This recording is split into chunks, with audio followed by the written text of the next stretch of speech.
ಇನ್ನು ಕೊಪ್ಪಳ, ಕಲಬುರಗಿ, ತುಮಕೂರಿನಲ್ಲೂ ಕೂಡ ಕಾಂಗ್ರೆಸ್ ಪಕ್ಷದಿಂದ ಪ್ರತಿಭಟನೆಯನ್ನ ಮಾಡಲಾಯಿತು. ಅಕ್ಕಿ ನೀಡುವಲ್ಲಿ ಕೇಂದ್ರ ಸರ್ಕಾರ ತಾರತಮ್ಯ ಖಂಡಿಸಿ ಜಿಲ್ಲೆಗಳಲ್ಲಿ ಪ್ರತಿಭಟನೆ ನಡೆದಿದೆ. ಕೊಪ್ಪಳ ಉಸ್ತುವಾರಿ ಸಚಿವ ಶಿವರಾಜ್ ತಂಗಡಗಿ ನೇತೃತ್ವದಲ್ಲಿ ಪ್ರತಿಭಟನೆ ನಡೆದಿದೆ. ಹಾಗೆ ಕಲಬುರಗಿಯಲ್ಲಿ ಪ್ರಿಯಾಂಕ್ ಖರ್ಗೆ ಅವರು ಕಲಬುರಗಿ ಉಸ್ತುವಾರಿ ಸಚಿವ ಅವರ ನೇತೃತ್ವದಲ್ಲಿ ಪ್ರತಿಭಟನೆ ನಡೆಯಿತು. ತುಮಕೂರಲ್ಲಿ ಟೌನ್ ಹಾಲ್ ಬಳಿ ಕಾಂಗ್ರೆಸ್ ಪ್ರತಿಭಟನೆ ನಡೆಸಿ ಕೇಂದ್ರ ಸರ್ಕಾರದ ವಿರುದ್ಧ ಧಿಕ್ಕಾರವನ್ನು ಕೂಗಿತು.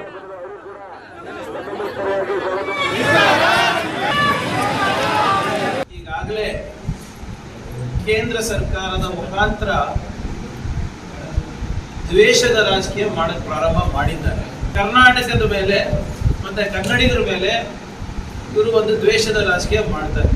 ಸರ್ಕಾರ ನಡೆಸಲಿಕ್ಕೆ ಮತ್ತೆ 5 ಗ್ಯಾರಂಟಿಗಳು ಕೊಡ್ಲಿಕ್ಕೆ ಅಡಚಣೆ ಆಗ್ತಾ ಇರೋದು ಈ ಸರ್ಕಾರದ ಈ ದ್ವೇಷದಿಂದಾನೇ ಅನ್ಸುತ್ತೆ.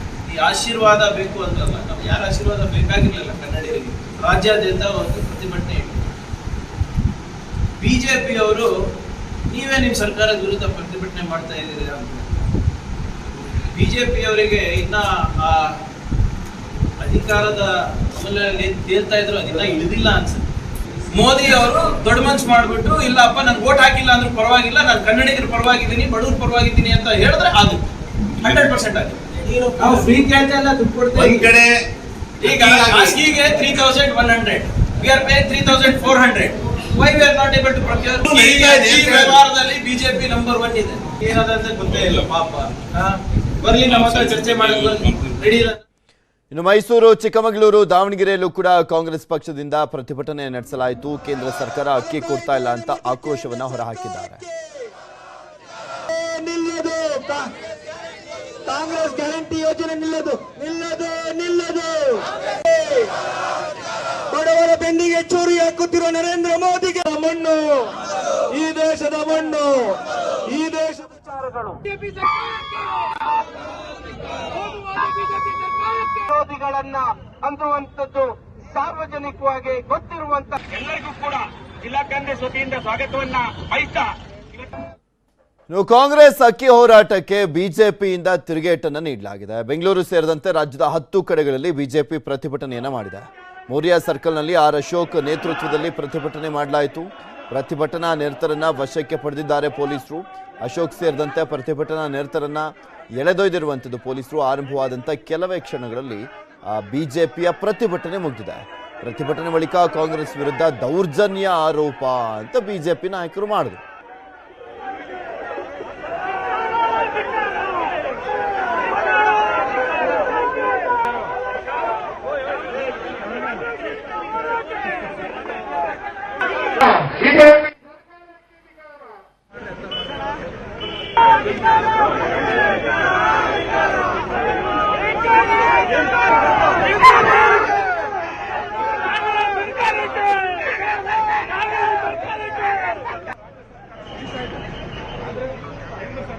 ಗ್ಯಾರಂಟಿಗಳು ಎಲ್ಲ ಕಂಡೀಷನ್ ಮೇಲೆ ಮಾಡ್ತಾ ಇದೆ. ಮೊದಲು ಯಾವ ಅವರ ಗ್ಯಾರಂಟಿ ಕಾರ್ಡು ಎಲ್ಲ ನೀವೆಲ್ಲ ಮಾಧ್ಯಮದಲ್ಲಿ ತೋರಿಸಿದ್ದೀರಾ, ಅದರಲ್ಲಿ ಗ್ಯಾರಂಟಿ ಮಾತ್ರ ಇತ್ತು, ಯಾವ ಕಂಡೀಷನ್ ಇರಲಿಲ್ಲ.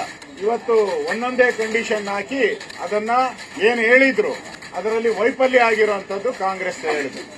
ಅಂದ್ರೆ ಮಾತು ತಪ್ಪಿದ ಕಾಂಗ್ರೆಸ್, ಮೋಸ ಮಾಡಿದ ಕಾಂಗ್ರೆಸ್, ಜನರಿಗೆ ಬಡವರಿಗೆ ವಂಚನೆ ಮಾಡಿದ ಕಾಂಗ್ರೆಸ್. 10 ಕೆಜಿ ಅಕ್ಕಿ ಕೊಡ್ತೀನಿ ಅಂತ ಹೇಳಿದ್ರು, ಕೊಡಬೇಕು. ಈಗ 5 ಕೆಜಿ ಬಂದಿದ್ದಾರೆ, ನಾಳೆ ಅದನ್ನು 2 ಕೆಜಿ 3 ಕೆಜಿ ಇಳಿಸೋ ಆಶ್ಚರ್ಯ ಪಡಬೇಕಾಗಿದ್ದಿಲ್ಲ. ಇವ್ರು ಯಾಕೆ ಇವತ್ತು ಮೋದಿ ವಿರುದ್ಧ ಪ್ರತಿಭಟನೆ ಮಾಡ್ತಾ ಇದ್ದಾರೆ ಅಂದ್ರೆ, ಇದನ್ನ ಮುಂದೂಡುವಂತಕ್ಕೆ 1 ದಿನ ಮುಂದೂಡಿದ್ರೆ ಕೋಟಿ ಸೇವಿಂಗ್ಸ್ ಆಗ್ತೈತೆ, 1 ತಿಂಗಳು ಮುಂದೂಡಿದ್ರೆ 1000 ಕೋಟಿ ಸೇವಿಂಗ್ಸ್ ಆಗ್ತೈತೆ.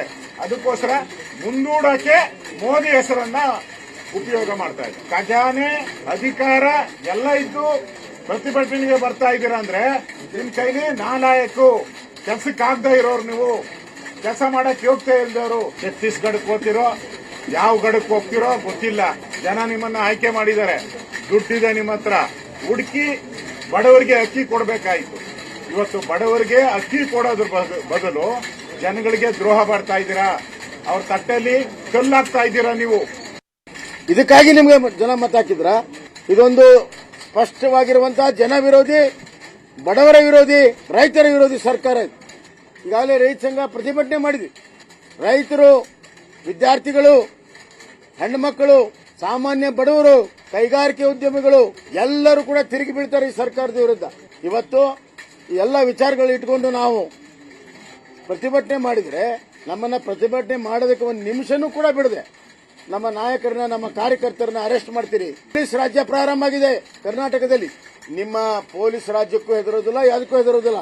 ನಿಮ್ಮ ಲಾಠಿಯಲ್ಲಿ ಶಕ್ತಿ ಇದೆಯೋ, ನಮ್ಮ ರಟ್ಟೆಯಲ್ಲಿ ಶಕ್ತಿ ಇದೆಯೋ ಪ್ರದರ್ಶನ ಆಗ್ತಿದೆ ಮುಂದಿನ ದಿನಗಳಲ್ಲಿ ಈ ರಾಜ್ಯದಲ್ಲಿ. ನೀವು ಮಾತ್ರ ಕೇಂದ್ರದ ವಿರುದ್ಧ ಮಂತ್ರಿಗಳಿಗೆ ಪ್ರತಿಭಟನೆಯನ್ನು ಮಾಡ್ತಾ ಇದ್ದೀರಿ. ಯಾಕೆ ಸಿದ್ದರಾಮಯ್ಯ ಹೋಗಬೇಕಾಯಿತು, ಕೇಂದ್ರದಲ್ಲಿ ಭೇಟಿಯಾಗಬೇಕಾಯಿತು, ಅಕ್ಕಿ ತರಬೇಕಾಯಿತು? ಪ್ರತಿಷ್ಠೆನ ನಿಮಗೆ ಪ್ರತಿಷ್ಠೆನ ಕೇಂದ್ರಕ್ಕೆ ಹೋಗುವಂತದ್ದು? ಕೇಂದ್ರವು ಕೂಡ ಜನರಿಂದ ಆಯ್ಕೆ ಆಗಿರುವಂತಹ ಒಂದು ಸರ್ಕಾರ. ಮೋದಿಜಿಯವರ ವಿರುದ್ಧ ನೀವು ಪ್ರತಿಭಟನೆ ಮಾಡಿದ್ರೆ ಏನಾಗುತ್ತೆ ಗೊತ್ತಾ? ಆಕಾಶಕ್ಕೆ ಉಗುಳ್ದಂಗೆ ಖಂಡಿತವಾಗಿಯೂ ನಿಮಗೆ ಅದು ವಾಪಸ್ ಬರ್ತದೆ. ಇದನ್ನೆಲ್ಲ ಮಾಡಿ ಲೋಕಸಭಾ ಗೆಲ್ತಿರುವಂತಹ ಭ್ರಮೆಯಲ್ಲಿ ನೀವಿದ್ದೀರಿ. ಕರ್ನಾಟಕ ಜನತೆನ ಪದೇ ಪದೇ ಮೋಸ ಮಾಡಕ್ ಸಾಧ್ಯ ಇಲ್ಲ. ನಮ್ಮ ಈ ಹೋರಾಟ ಮುಂದುವರಿತದೆ. ವಿಧಾನಸಭೆಯ ಒಳಗಡೆ, ವಿಧಾನಸಭೆಯ ಹೊರಗಡೆನೂ ಕೂಡ ಮುಂದುವರಿತದೆ. ಬರುವಂತಹ ದಿನಗಳು ಪರಿಷತ್